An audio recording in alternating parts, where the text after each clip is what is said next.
So Martin Shkreli was finally held accountable for his actions, even though he doesn't really believe in that sort of thing. You see, Martin is this sort of Bret Easton Ellis stereotype, a la Patrick Bateman from American Psycho. He is a pure sociopath who doesn't see himself as part of a collective or as part of a herd. And he doesn't care how his actions affect that collective or that herd. He sees reality as a holodeck simulation purely for his benefit. And that the purpose of that simulation is the total dominance and destruction of everyone around him. And he sort of sneers at you like, well, isn't that the way it is? Well, isn't that, like, isn't this actually hell? Like, isn't that what we're all supposed to be acting like?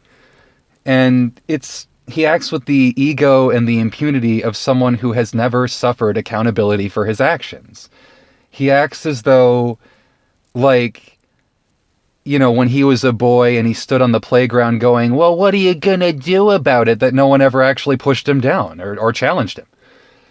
And so he kind of went his whole life like, if there isn't going to be violent reprisal or any reprisal for my actions in any way, then I can just act however I want. And I can hurt people however I want. And he hurts people to the point of population control. Raising an anti-infection drug out of the price range of where people who need it can afford it is population control, effectively. That is like a pure act of spite against the entire human race. Like, that's Martin going like, fuck you, to however many people that's going to kill.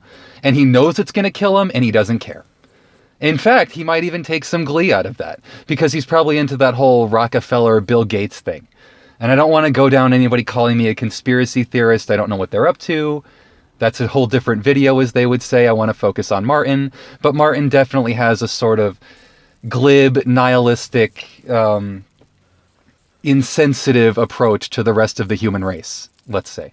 He has a somewhat aristocratic view of the rest of the human race. He tends to condescend to everyone around him. And it's the weirdest thing, too. He's exactly my age. He's 34 years old.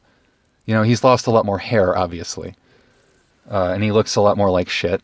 And that's probably because he's been put through the ringer. I don't mind saying that about people.